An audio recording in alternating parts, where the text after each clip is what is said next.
Our trip began on Lake Como.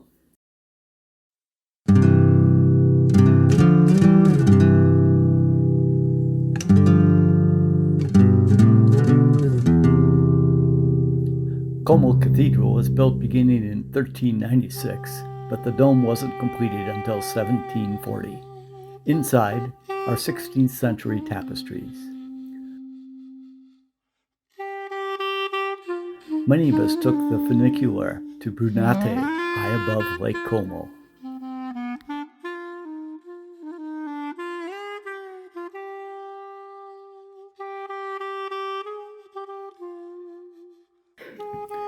In the morning, I visited the Volta Temple, commemorating Alessandro Volta, inventor of the battery. In the afternoon, we took the ferry to Bellagio, the pearl of the lake, which sits at the junction of the three arms of the Lake Como.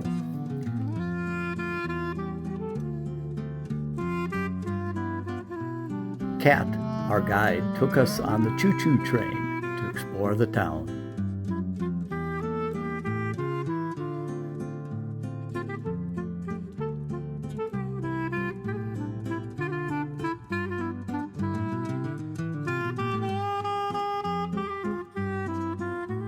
We finished our day boating back to Como as the sun set.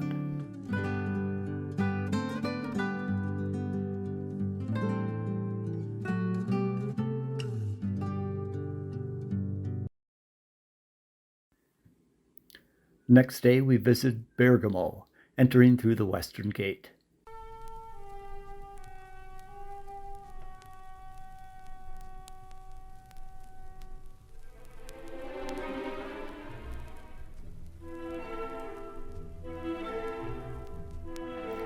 In Cathedral Square, the Colonni Chapel grabs your attention with its Renaissance architecture. The altar of the cathedral was covered with relics as All Saints' Day approaches. We ate the local pasta, casoncelli, for lunch.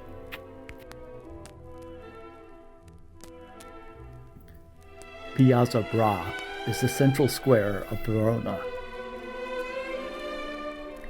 The Roman Arena is older than the Colosseum in Rome. It is home now to the Opera Festival.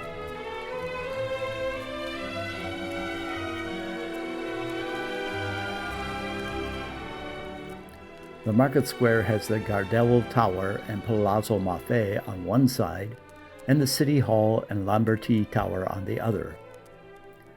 This is the authentic house of Shakespeare's Juliet, but the balcony was built in 1937 for a movie.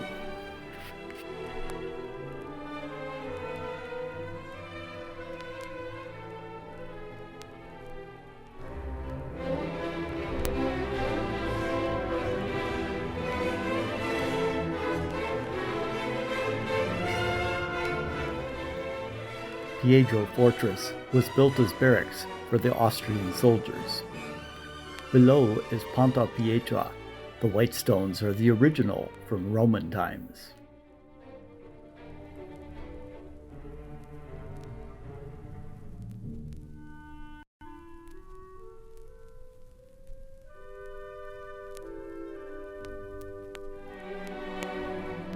It's Halloween, so kids are trick-or-treating in a candy store.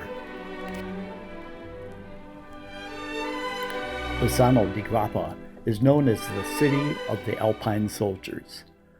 The Ponte Vecchio across the river was designed in 1569 and has been reconstructed several times after floods or wars. The town is also known for its grappa distilleries.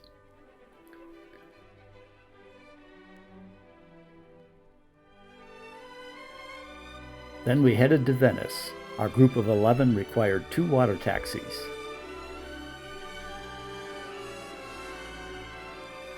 Here we met Mirza, our guide for the rest of the trip, and said goodbye to Kat. Next morning we strolled central Venice until we reached St. Mark's Square. The basilica was started in 832 to house the remains of St. Mark the Evangelist. The church is filled with mosaics, created over a span of 800 years. The interior of the church is a Byzantine style in the form of a Greek cross.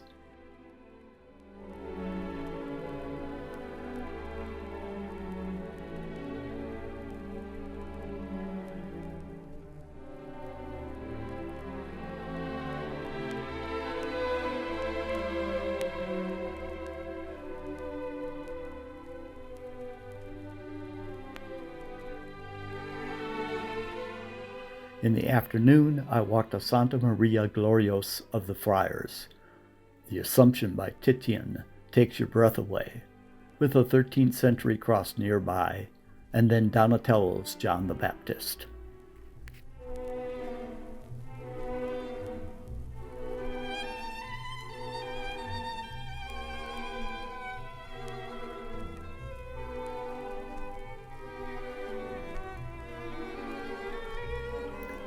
Next day, we visited a gondola maintenance workshop.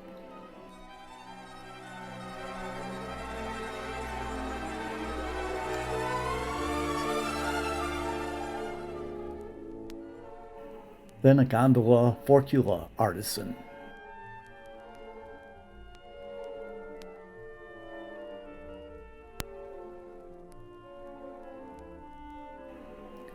That afternoon, we visited the first Jewish ghetto with the tallest buildings in Venice.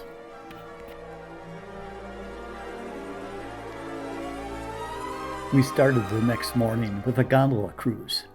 We had 10 gondolas between us, and a guitarist and singer accompanied us as we floated through some of the smaller canals.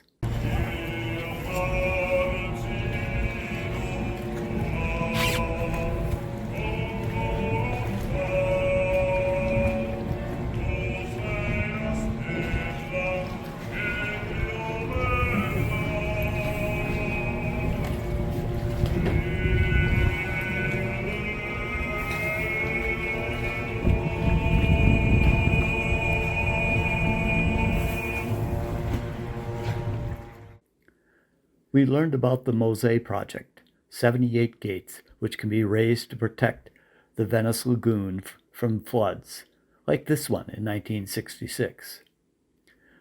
Because the gates were closed, we bussed to our ship, stopping in Comacchio for lunch. After the captain's dinner, we were entertained by the delicious orchestra with music from the Romagna region.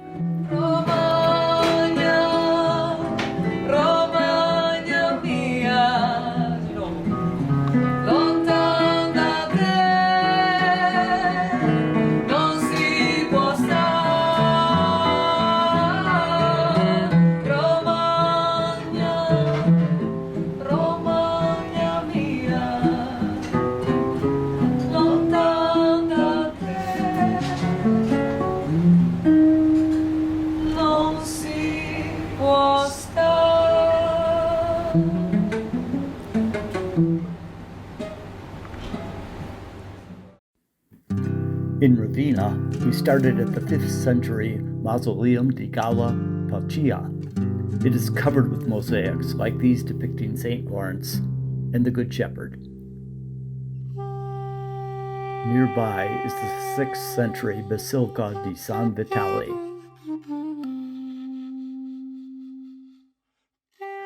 The mosaic of Abraham and Isaac was an early attempt to provide perspective. Here is the tomb of Dante, the father of the Italian language. In the Archaeology Museum was a Paschal calendar used to calculate when Easter occurred in the 6th century. We had lunch in a converted movie theater. The specialty was a pasta with meat sauce, or ragu sauce. Trieste was transformed from a fishing village to a Mediterranean port city of the Austrian Empire during the reign of Empress Maria Theresa, beginning in 1740. Tom, whose grandfather had fought for the Italians, laid his picture on a World War I monument. We toured the rice hulking factory, which became a concentration camp in World War II.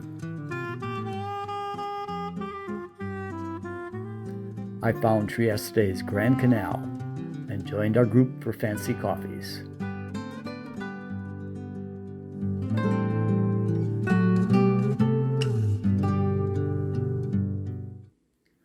That night, Mary celebrated her birthday.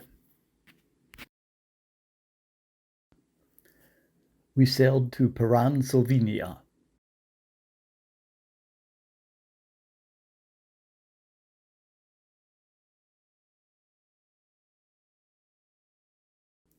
Two days before our visit, a tornado had thrown boulders along the coastline.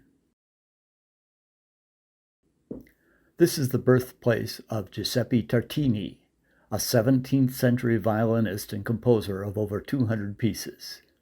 We had a cello concert of one of his pieces and saw one of his violins.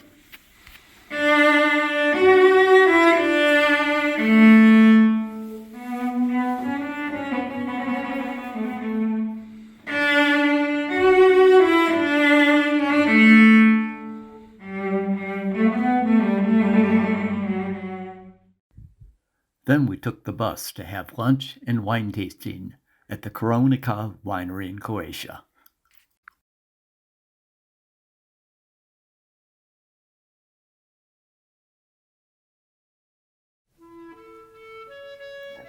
Next morning, the church of St. Euphemia stood out as we approached Rovinj. Her sarcophagus was thrown into the sea in Constantinople, and according to legend, floated back to Rovinj. We wandered the old town up to the church, and on return, we saw these swimmers. In the afternoon, we toured the Grubic olive mill. The harvest was late this year, so they were still pressing the oil from the olives.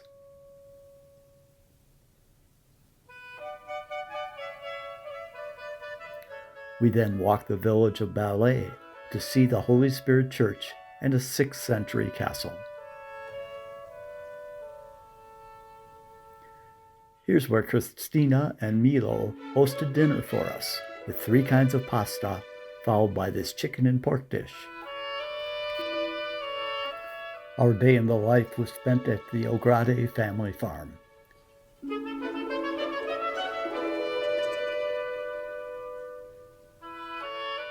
We wandered the farm, picking our greens for salad and mushrooms for our pasta. They only have a few animals left now.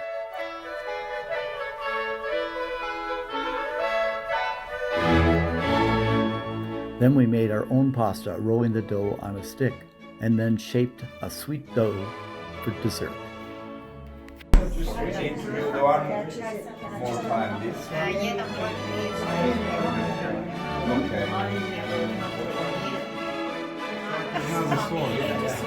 Somebody didn't cut it.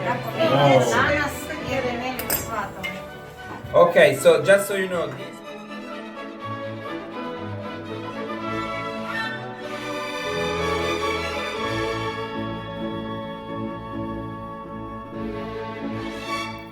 The Pula arena was constructed between 27 and 68 BC.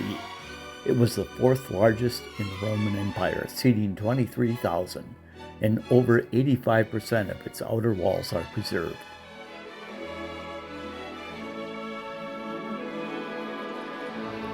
The tunnels underneath Pula Castle served as a bomb shelter during World War II.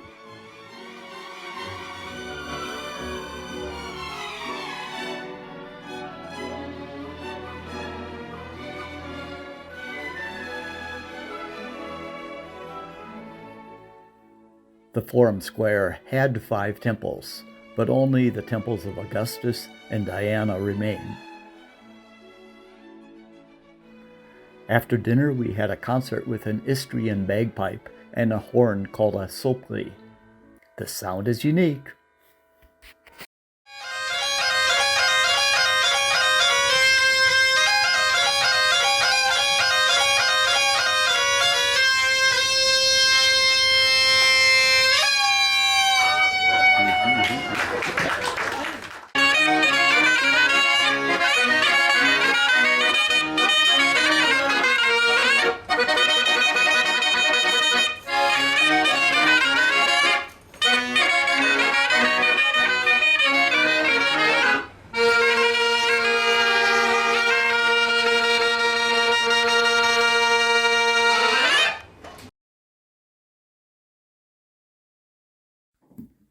The largest island of Croatia is Cres, which is very rocky and dominated by hills. Here we visited the Griffin Vulture Center, which rescues these rare birds.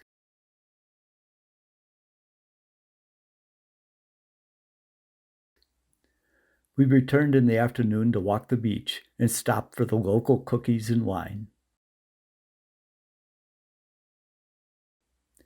After dinner, we were entertained by the Artemis Beach Boys.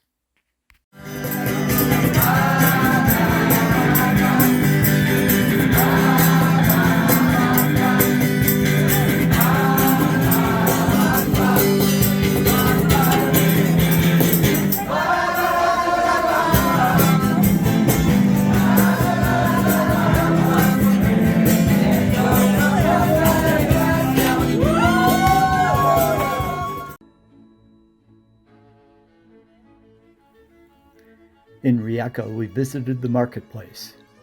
Nearby was an interesting building which had faces rather than geometric designs typical of Ottoman architecture. And then there was the circular St. Vitus Cathedral.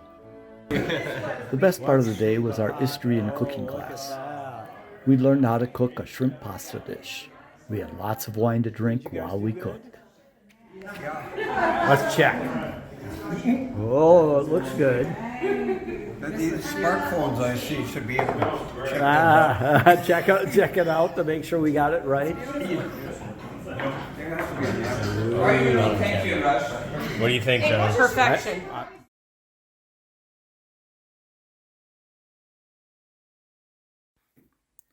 Next day, we headed to the hill towns of central Istria. We first had an introduction to truffles.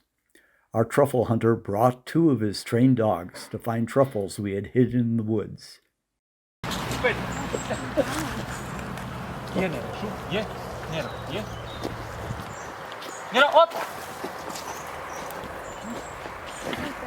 Oh my goodness. Then we went up to the town of Motovan, where we sampled truffles.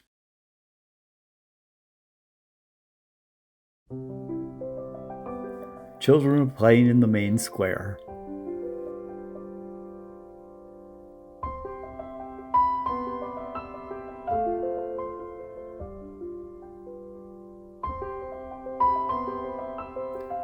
On to the town of Hum for lunch and to visit a museum with a wide collection of antiques.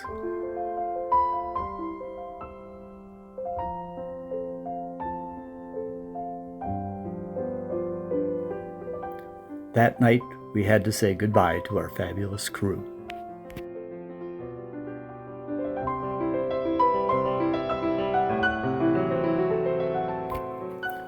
On our way to Zagreb, we stopped at the Homeland War exhibit in Karlovac. This was the front line between the Croats and the Serbians, the westernmost point of the invasion of Serbia to create a greater Serbia in western Croatia. Zagreb's lower town was built during the Austrian-Hungarian Empire and resembles a little Vienna. We took the funicular up to the upper town, where we saw St. Mark's with its tile roof. We passed through the stone gate, the only remaining gate of the city. Here is worshipped a painting of the Virgin Mary which survived a major fire. The cathedral is made of limestone and is being repaired from a 2020 earthquake. We said our farewells at dinner that night. This was a trip just filled with history, from the Roman Empire to the breakup of Yugoslavia. We are impressed by the location of our hotels and our ship's berth in the center of towns, making it very easy to walk to the sites. We enjoyed traveling during the off-season. Occasionally, we were the only tourists in town. And of course, we visited places and did things few Americans experience.